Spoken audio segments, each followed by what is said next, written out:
Montgomery. In Barbara's search to learn and understand neuropathy, she found the doctor she went to knew very little and explained even less. There were no support groups in her area, so in 2017, she started and led the Las Vegas support group until 2020, when COVID-19 put a stop to their meetings. She has presented education on heart health and plant-based nutrition to hospitals, professional trade schools, senior communities, as well as interviews on neuropathy to various magazines, a worldwide television station, various neuropathy groups and organizations. She continues to learn and present on plant-based nutrition for overall health, and we are the recipients of that education today. Take it away, Barbara. Well, thank you, Sonia, for that great introduction, and hello, everyone, and have a great afternoon. And this has been just a wonderful conference. So I want you to take off your shoes, get comfortable, and let's sit back and learn about some of the things that can actually help with our neuropathy pain. These are things that I have learned from trial and error, and I want to share this with you. Again, I'm Barbara Montgomery. One of the things I am is a certified health coach and an instructor for the Physicians Committee for Responsible Medicine. But one of my most important roles, I suppose, is just learning and trying to find out more about this neuropathy and how I can share it with others. I want to give a very special thank you to Bev Anderson, because without her, our group would not have started. I wouldn't have the information that I currently have today. And if you haven't joined this wonderful organization, I strongly suggest that you become a member. The screen is covering a little bit of my talk. Is there a way that I can move the pictures, Lindsay? The group? Yeah, it's if you're on full screen, you should see yourself side by side to your PowerPoint. Yeah, can I move? Oh, I got it. I did it. Okay, so I want to give a disclaimer first, because this information is for educational purposes only. I am not a physician. I am a health educator, and I share what I know and what I have learned. So you want to check with your doctor, your qualified healthcare provider, before beginning any of these programs, a diet, a lifestyle change of any kind. I'm gonna have to keep moving us here. I'm just going to share, it looks long, but I'm going to go through this quick because I think it might help some of you, because I think some of you might have been in the same situation. 2008, they told me I had a cholesterol level of 217 or 277. That meant absolutely nothing to me at the time, and kind of big deal, I thought. And I went on my merry way until 2010. I had my first indication of what it turned out to be peripheral neuropathy. At the time, it was just 2 numb toes. And I went to the podiatrist because I didn't know where else to go at the time. And he said, "You have neuropathy." That meant nothing to me, because it was just like saying you have a cold. I thought, I can live with these 2 little numb toes. 2011, I was put in the hospital with a 95% clogged left ascending artery and almost had a severe heart attack. Well, that kind of woke me up. And that was when my search was on, really full throttle, for answers at that time only for my heart. 2012, my heart was good, but my feet were getting progressively worse. They were numb and burning, and now it was both feet that were doing this. I was very confused. I didn't know where to go, who to talk to. I had just moved here to Las Vegas, so I didn't know anybody. Also in 2012, I completed that year of studying to become a health coach, which was what led me because of my heart, and studied over 100 different diet theories and health philosophies. Now, I've always kind of leaned towards nutrition and health, but this was just a real big eye-opener for me. What started me even more so was in 2012. and I was new to my healthy lifestyle, my son became very ill. He had an infection from surgery. He literally almost died in the living room. I went into full speed again on how can I help him recover. Doctors really didn't know. He just kept losing weight. His body was not accepting any nutrition or any nutrients. They didn't tell me that. I studied and found that out. After about 6 months, went back to the doctor, periodically would go in between. He looked at me, he pointed to me, and he says, you know, you saved your son's life. I said, yes, I knew it. I knew why, and I knew how. He asked me for my outline, which I had very minimal of at the time. But my son today is much better, much better. 2013, I thought I needed to learn even more about nutrition, so I took a course at Cornell, 2013 also. I didn't know how to cook plant-based or healthy cooking. Now, I'm plant-based. Not everybody here is, not everybody will be, and we'll discuss that. But for me, that was the best route to go. And I didn't know how to cook it. I'm from Kansas. Everything was fried and mashed and gravy and you name it. I loved it.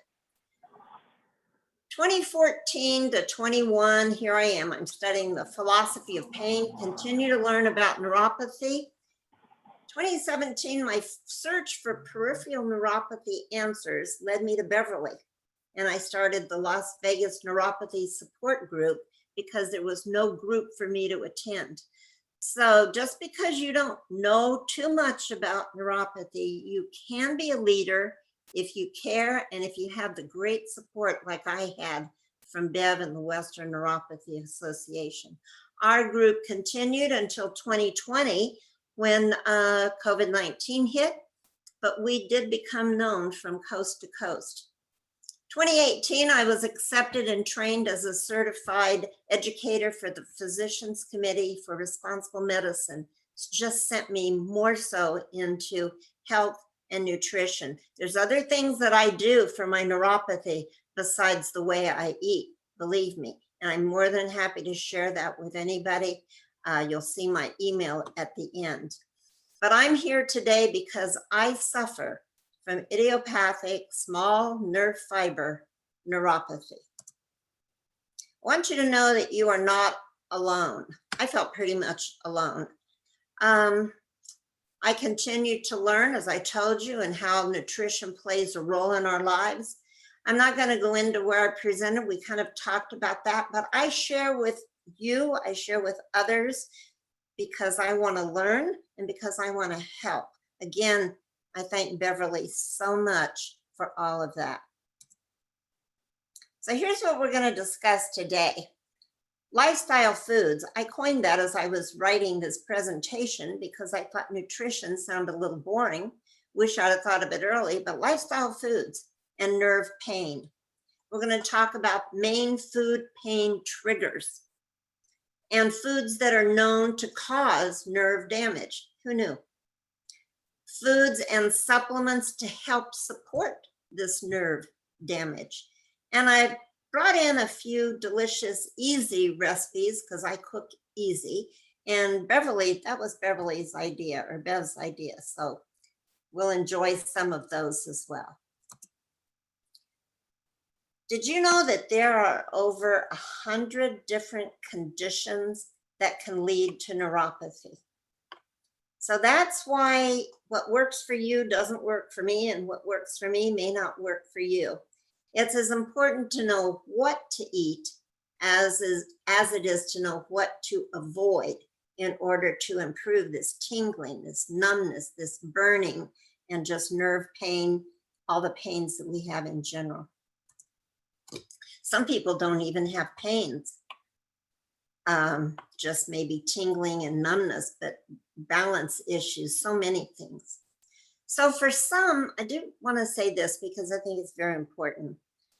For some, these lifestyle foods may resolve and improve your neuropathy. It sure did mine, and it sure keeps a lot of it at bay. But for others, lifestyle changes may change nothing. We don't know why.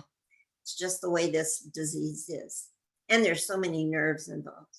Everyone's different. It's kind of a trial and error, but don't give up. Do not give up.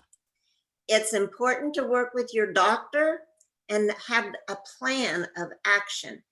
If they don't know what to do, you need to ask. Do not walk out of there until you have your answers. Make a list. I've talked about that in other presentations, but it's so important.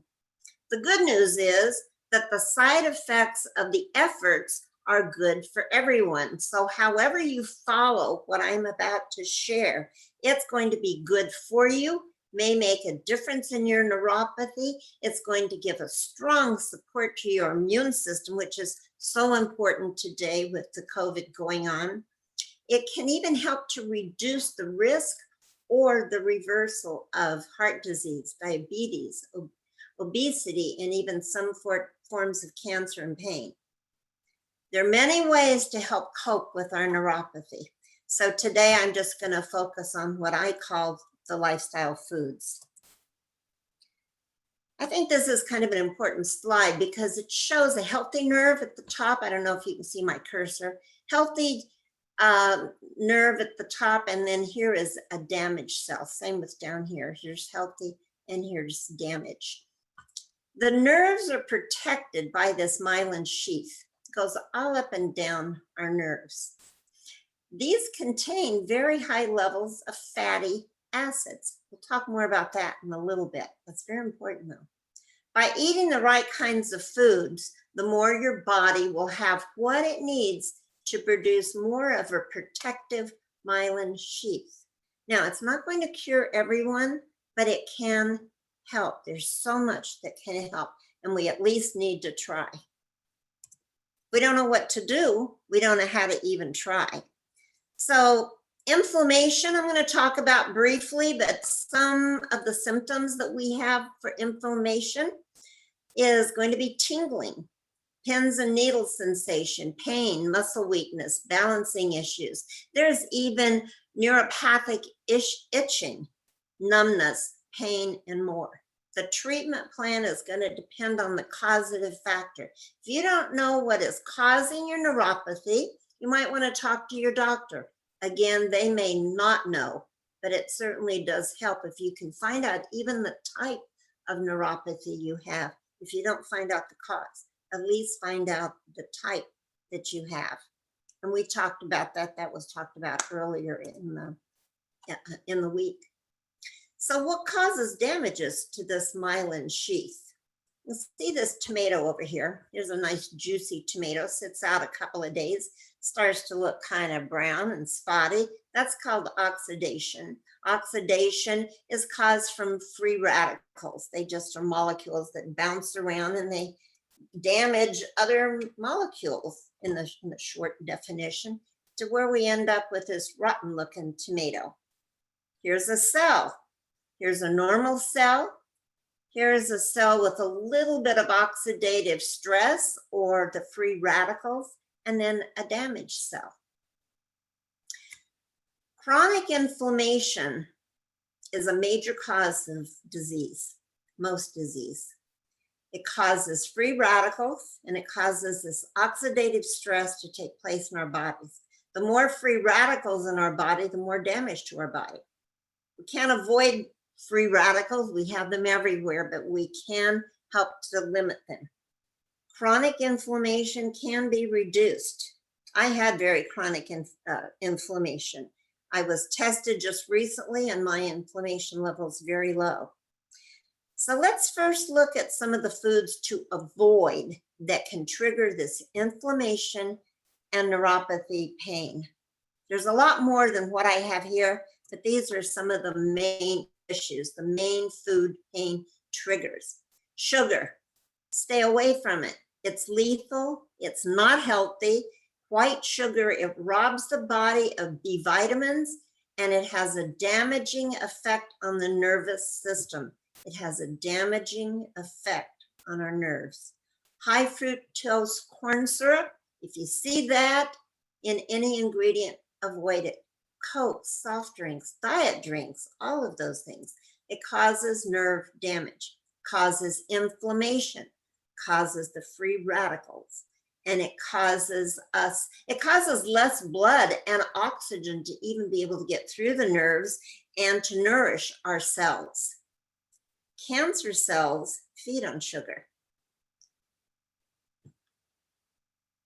Refined simple carbohydrates. What are refined simple carbohydrates? We hear a lot about carbs. I'm going to touch bases on that. Don't get bored with it. I know I did at first, but it's really important for our nerves and for our health. White flour, white bread, white rice, bagels, pancakes. These break down into sugars. Unlike whole grains, your refined flour, anything refined or processed, has the fiber and the essential nutrients removed. 80% of the dietary fiber is lost. Now, you may see fortified cereal, fortified milk, fortified bread. That's because they've removed all of that to begin with to make it more appetizing, to make it more appealing, but it increases inflammation. This is an interesting fact, and we'll talk a little bit more about it, but fats. Our brain and nerves rely on natural fat to create and maintain our cell membrane. But trans fats cause cellular destruction. We're going to talk about trans fats, but we do need some fat in our body. We need cholesterol in our body. Our body develops that on its own. Be careful with seafood. Today, seafood is not as fresh as it was. It contains a lot of mercury. Dr. Latove, am I saying that correctly? Dr. Latove talks about that excess mercury can aggravate the nerves, making pain worse and causing inflammation. Someone even told me the mercury fillings in your teeth can affect your nerves. Some people have gone so far as to have that removed. I still have mine, but that's just to stay away from mercury. So not all carbs are created equal. I'm going to step back just a little bit, talk about our carbs. We've got simple carbs. Those are the ones we want to stay away from. Simple carbs in the diets tend to result in reduced fiber and under-consumed nutrients. There's very little nutrients, if any, in any of the processed foods. Sugar, candy, cookies, crackers, chips, donuts, Cokes, Diet Cokes, all of that is bad. Red meat increases cholesterol. You don't have to stop red meat, but try to find a more lean, healthier red meat. I do not eat red meat. I don't eat meat at all. I try to stay on a whole food, plant-based diet. And I sure know when I go off of that, especially with any types of sugar. Red meat increases cholesterol, and it increases that saturated fat, which we want to stay away from, which can cause cardiovascular disease. Take that from me. Now there's the complex carbohydrates. Complex carbohydrates have your nutrients. They're high in fiber. And digest more slowly, so they don't really peak that your blood level. They're a good option for weight control. They help manage that blood sugar, like I just said, from spiking after meals. So what would be some? Your whole wheat bread, your whole grains, your pasta, oats, barley, brown rice, quinoa, fruits, beans, peas, lentils. I'm going to add milk and dairy because I know that there's a lot of us out there that do that. So I'm not going to expect everyone to eat like me. It's the most healthy way to eat. And if you can, I'm here to help you change your diet. A little bit of information on that mercury. I was kind of shocked at this when I heard it. I'm going to have to move my screen.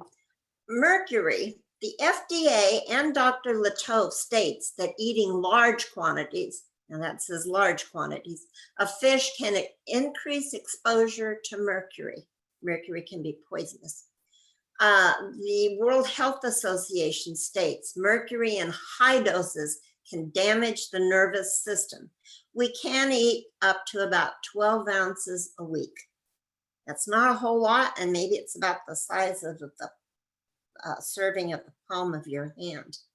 there's two types of mercury. There's probably more, but at least the two that I'm aware of is there's the methyl mercury. This is high levels in populations that rely on fish. So a lot of your areas that eat a high source of fish will have this methyl mercury in it.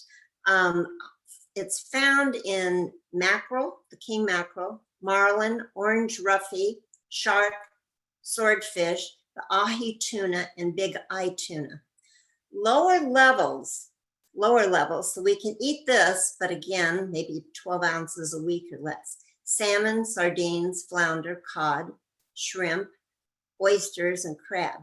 Canned light tuna and canned white tuna has more than the canned light tuna has a lot more than your canned white tuna. There's another type of mercury, the ethyl mercury. This is used in preservatives in some vaccines that we're seeing, and it poses no health threat. There are different types, and we need to keep these in mind. Let's talk about some fats to avoid. We were talking about fats earlier. We do need some fats, but these we want to avoid. They usually become solid at room temperature. There's your saturated fats and your trans fats. Let's talk about the saturated fats. Their sources of saturated are found, unfortunately, in most meats. High fat dairy foods like whole milk, whole butter, cheese, sour cream, ice cream. Tropical oils like your coconut oil, your palm oil, your cocoa oil, and lard that we tend to fry in, or things are fried in. Your trans fats, these are considered the worst type of fats that you can eat for your body, for your health, for nerves, and for raising cholesterol. These are you're going to find in your fast foods, your French fries, your donuts, your cookies, your cakes, your pastries, margarine, non-dairy coffee creamer, very high in trans fats, and our microwaved popcorn, the kind that it says put face down here. Some of the healthier fats, so we can eat them, we need them. Our brain needs them, our nerves need them, our bodies need them. Look for the monosaturated fats, mono's one, means one. So these are found the greatest sources in canola, olive, peanut, sunflower, and safflower oils. I try to avoid oil or even cooking with oil because it just coagulates in the blood cells. So I cook a lot with just vegetable broth. We don't even need oil. So vegetable broth or even water, you can cook your onions and a lot of things in just those two things. I eat avocados, some peanut butter, and most nuts are monosaturated. Again, with nuts, they can be fattening, so we want to eat about a handful a day. Polyunsaturated fats. These are found the greatest amounts in sunflower, corn, and soybean oil. Again, you can fry, you can cook with just vegetable broth or even water or any other kind of broth that you may have. Polyunsaturated fats are also found in fatty fish, which is your salmon, your tuna, sardines. There's that mackerel, but we want to be careful, and trout. These are all full of omega-3 fatty acids. We can also get those same omega-3 fatty acids from walnuts and some seeds. What are some other causes of damage and pain to our bodies? I'm going to share a little story after I say this. Lack of water. We need to drink at least 6 to 8 ounces of water a day. Why? First of all, our brains are about 75% water. Water also keeps our nerve cells communicating properly. It moisturizes them. We need to keep blood flowing to the brain, so we don't want our blood thick. So water helps with that. I had a member in my group, a young guy, was just starting with neuropathy. And I said, well, how much water are you drinking? And he said, very little. I said, you know what, do nothing else this next month. You know, try to eat healthy, but drink more water. He did. He came back and he says, Barbara, I can't believe it. He's not the only one, by the way. He said, Barbara, I can't believe it. My nerve pain has gone down. I'm drinking more water and staying away from sugar more. So our brain is about 65 or 60% fat, 25% cholesterol and other lipids. And that cholesterol is naturally manufactured in our body. So we really don't need to even add more cholesterol to it. Our nerves, we have over 100 billion neurons. We need to nourish them. We need to keep them healthy. Once we start not taking care of them, we're going to look like that tomato that started looking out really good, but then it oxidized and then our cells slowly die. Stress, it's not a food, but I'll tell you, it's a life food. And stress can be so bad and increases nerve pain, so does lack of sleep. I know when I'm more stressed, my feet hurt so much more, burning. Exercise helps. We're going to talk about yoga this afternoon. So we have Julie, I believe, is going to be on. Exercise and stretching. Science shows that exercise is one of the best methods for fighting peripheral neuropathy and helps with nerves. It gets the blood flowing. It gets our lymphatic system moving and the toxins moving.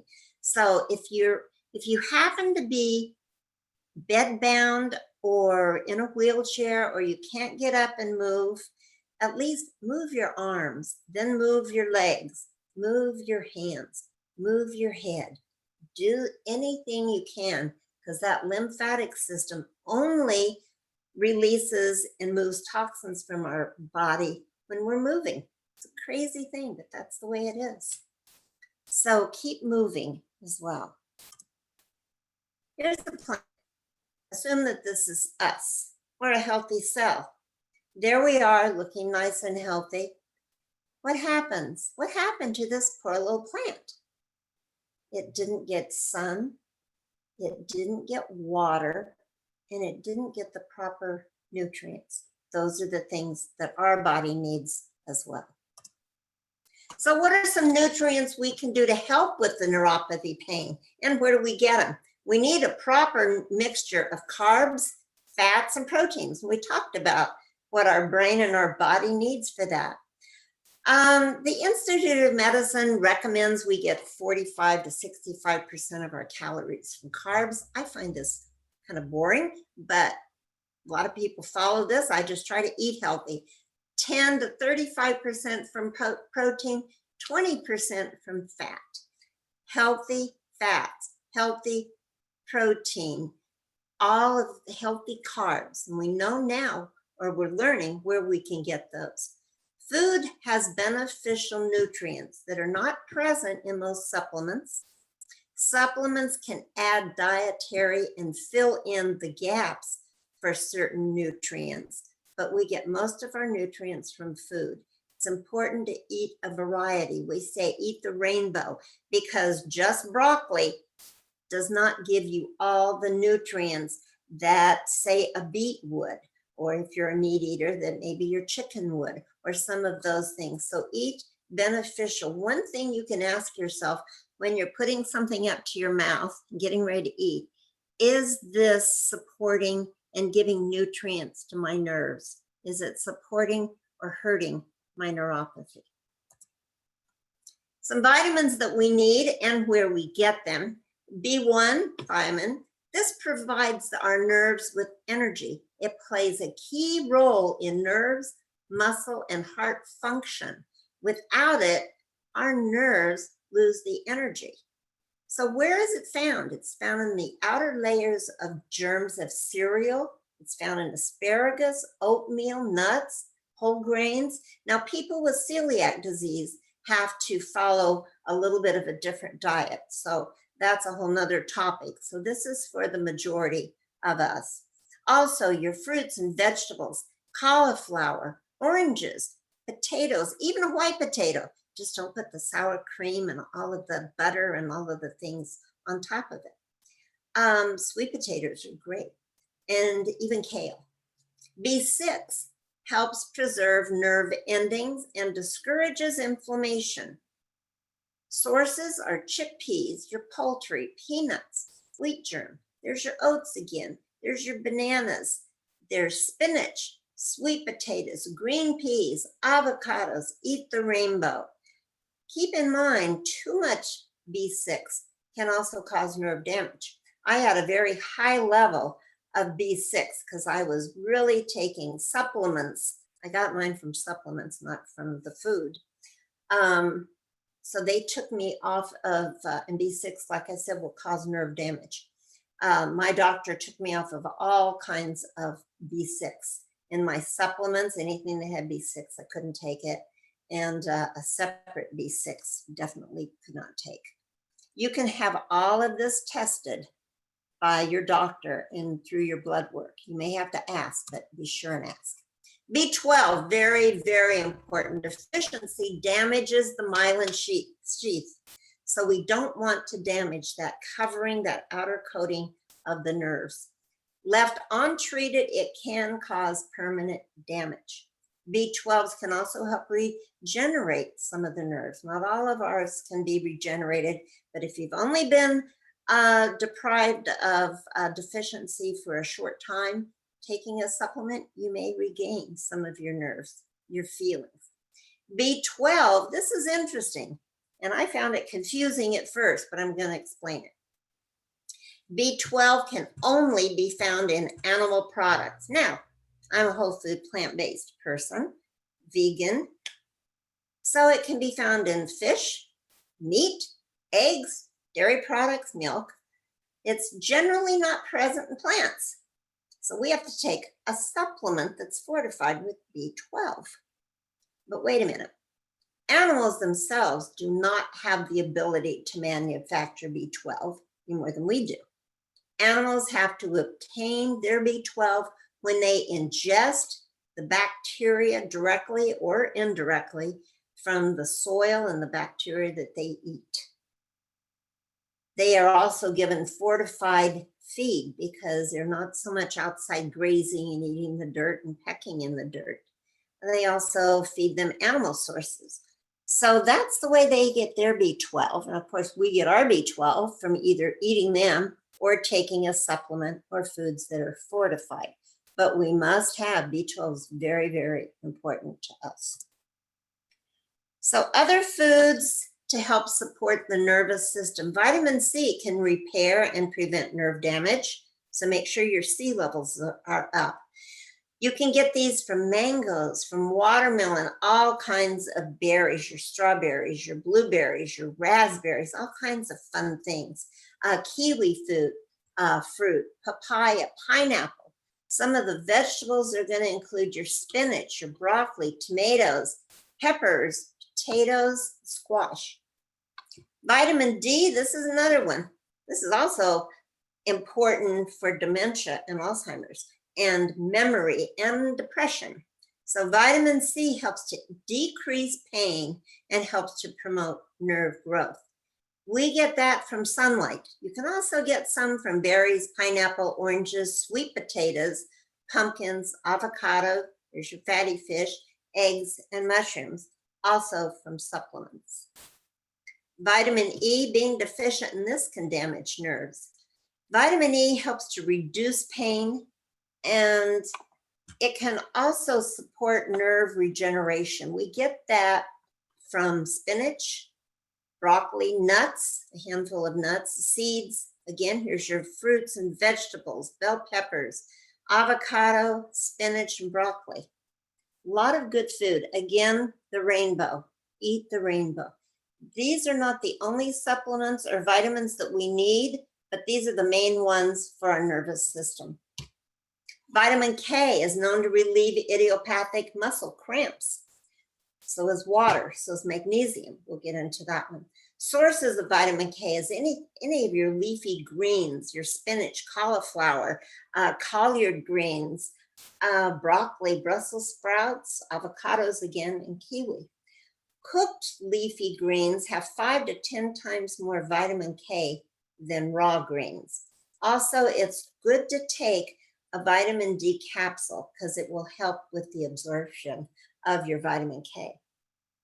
Magnesium is a mineral that helps to support muscles contracting.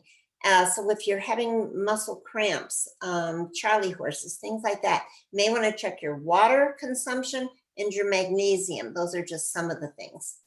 It's a mineral that can help your muscles and helps your body fight off pain. In general, only foods containing dietary fiber provide magnesium. That's interesting. You only find fiber in fruits and vegetables. Sources: spinach, almonds, they're higher than spinach when it comes to magnesium.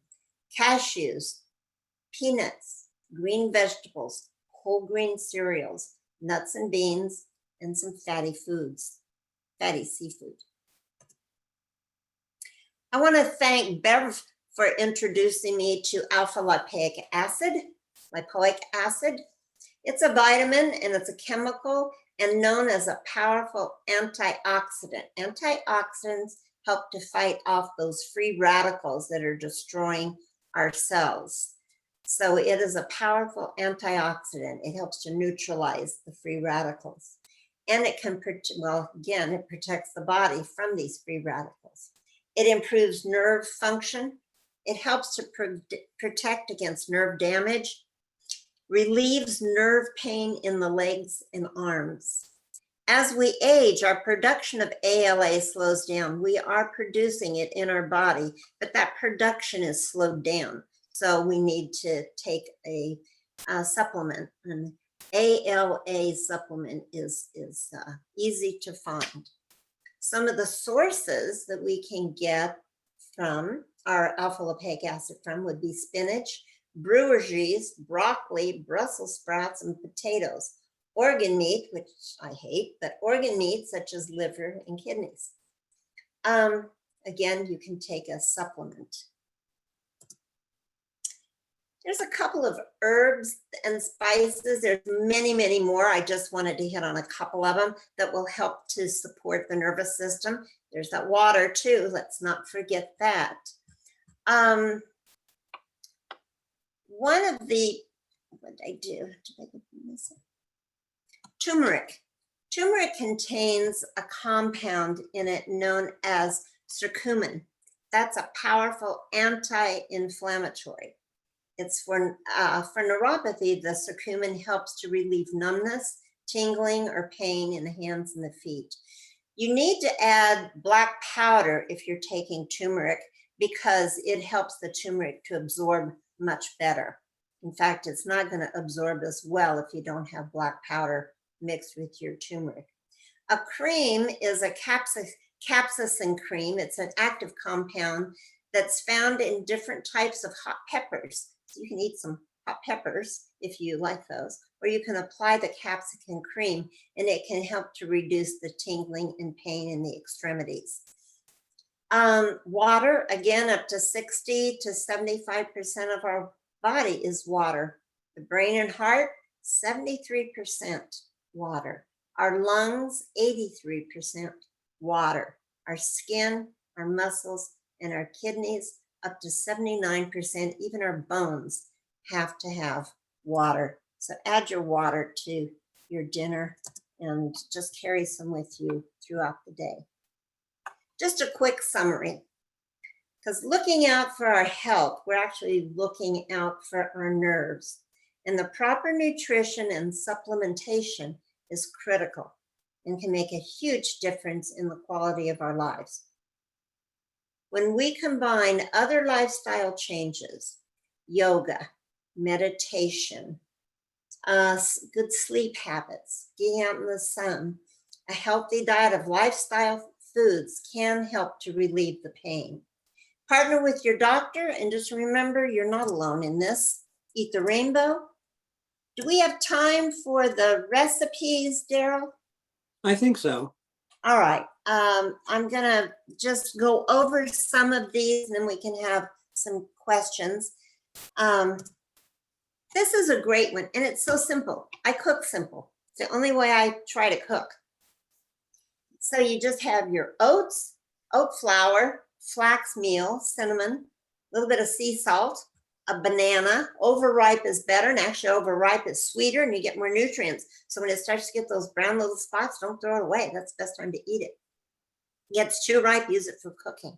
Brown rice syrup, add your raisins. You can add some chocolate chips if you want. And just bake it, pour it, make it into a batter, and put it in your pans with the, what do you call them? The little paper cups, and cook it for, what does it say here? I think it's about 20 minutes. Yeah, I'll cook it for 20 minutes and just enjoy it. You can keep it at room temperature. You can store it, you can freeze it, and it's a great breakfast or snack. Herb crusted asparagus spears. See, to me, I think that looks pretty darn good. You just get a bunch of asparagus and hemp seeds or some other things, breadcrumbs, whatever you like. Some nutritional yeast is what I use. Ground pepper, paprika, there's your breadcrumbs, a little bit of lemon. Wash your asparagus, put the hemp seeds, everything in a bowl, mix it all up, arrange the spears side by side on a baking dish, and bake it for about 20 to 25 minutes. Don't even need to fry. Then add a little bit of lemon juice on it. It's delicious. This is fun. This is called smashed Brussels sprouts. You have people that don't like Brussels sprouts. You have family that doesn't like Brussels sprouts. These are fun. They're smashed, which I love that. So you get 2 pounds of Brussels sprouts. You get a little bit of olive oil because you want it to get crispy. And you can see the rest of the ingredients in there. And you take a cup and you just smash the Brussels sprouts. You arrange them out, lay them out in the baking dish. Excuse me, put a little bit of oil, sprinkle the rest of your ingredients on the top, and bake it for about 10 to 15 minutes. It's delicious. Take my word for it. If you like them a little more crisp, you can put them in the upper rack and boil them for a couple of minutes. There's so many recipes. You think about all the vegetables and the fruits that's out there in the world. Think of what we can do with cooking with them. There's only so much we can do with the meat, in my opinion. Here's some books. I want to share them if I can, some books, CDs, and websites. I, again, strongly recommend the Western Neuropathy Association website and joining them. They also have Zoom meetings and telephone meetings. The Physicians Committee for Responsible Medicine has a great website, talks about the classes. These are some that I can teach and have taught, and they have them on their website as well. There's a great CD for people with diabetes and any other heart disease. It's called Forks Over Knives. Forks meaning the forks we eat over knives, over surgery. There's YouTube. There's a 9-minute video. Has nothing to do with food and nutrition, but man, this guy is amazing. He's on YouTube and he's called Arthur's Transformation. Watch it, 9 minutes. Facebook has a Neuropathy Care Support Group. That's a group that I have. It's mostly education. There's webinars and Zoom meetings that I can help you with, or Bev. My email is right here, and I will do my best to answer any questions or help where I can. These are the references where I get a lot of things from. And I just want to thank everyone. I want to thank Bev and Daryl and Sonia and Julia, who's coming up next. And my name's Barbara Montgomery, and I hope to see you again. Thank you, Barbara. That was really good and very comprehensive, and some fantastically delicious food possibilities there. So I think we're all looking forward to it. Great. So this time we'll try to take some questions and let you try to answer as much as you can. Okay. One of the things that Bev made sure that she posted so everyone knows is that the recipes will be in the newsletter. So you don't have to worry about going to the website necessarily, but it'll be on the recording besides, but you will see the recipes in the newsletter. I just have one question so far, and it says, are tomatoes an inflammatory food? They can be. And so can nightshades, any of those can be. I think it's going to be an individual thing. I do not tell people don't eat tomatoes, don't eat nightshades. However, some people cannot, and it can be inflammatory. So yes, I'd say be careful with it. I haven't found that I have to be. I'll tell you what bothers my nerves the most. And I try to stay away from it, but I'm not perfect. And I will consume too much pizza. I'm going to be honest. I love spaghetti, and I'm having a hard time getting used to the wheat spaghetti or the quinoa spaghetti or anything else like the white. And that turns to sugar, and the sugar damages or hurts our nerves. When I have stress, maybe I haven't had the water that I need to consume. Maybe I'm not exercising as much. Did I mention stress? If not, it needs to be mentioned even again. And if I'm eating anything that is sugar or turns to sugar, I lay down at night, and now my feet can hurt even without those things. But if I have those things, I can be on fire. Now, there's other things that we can do to help with that, which we haven't touched on here. Like I said, today was just one portion of what we can do. Okay, so I have a couple more. So the next one is for B6 supplement, how much is too much in milligrams? Okay, that's a great question. I'm not going to answer it because I suggest you talk to your doctor, have your blood test taken. They can do that. And if they don't test, if you don't see that they have your vitamins listed there and your B12 and your B6 and your C-reactive protein or inflammation, excuse me, things like that down, you partner with your doctor and talk to them. You can get on some other sites which will tell you what tests that you should have. Okay, so the next one is can't see speaker's email. Please put in the chat and say it slowly. Okay, I'm going to say it slowly first. It's up on my screen, but I'm not sure how technology works, or maybe you're on a speaker. It's LV, L is in Las, and V is in Vegas. So it's Las Vegas, but it's LV Neuropathy Group at gmail.com. Excuse me. So that's LV Neuropathy Group at gmail.com. Thank you. So let's see, there's another one that says, a diabetic educator said that rolled oats are high glycemic. So simple carbs. Right. And that's true. You're going to have to watch. And if you're working with a dietitian, you're working with a doctor, you follow what they recommend. I also know that oatmeal is so good for cholesterol. However, if you can't do it, not everybody can. Mm-hmm. Okay. So next one says Facebook support group. There are many that promote keto diet for neuropathy. Not sure why. Goes against whole food plant-based way of eating. Absolutely. And first of all, it's a fad diet. It's like the old Atkins diet, which is very high in fat and protein, meat type protein, low in carbs, low in good carbs. And if you just read what they're eating, bacon and fried this and fried that, and high carbs here, it's all cholesterol, very high cholesterol. I ate that diet before it was even a fad diet, before it was a keto diet, and my blood went up to 277. Now, what can it do? It's called keto for a reason, because of ketosis. You can lose weight on it. You can actually feel better on it. And I'm going to cough again.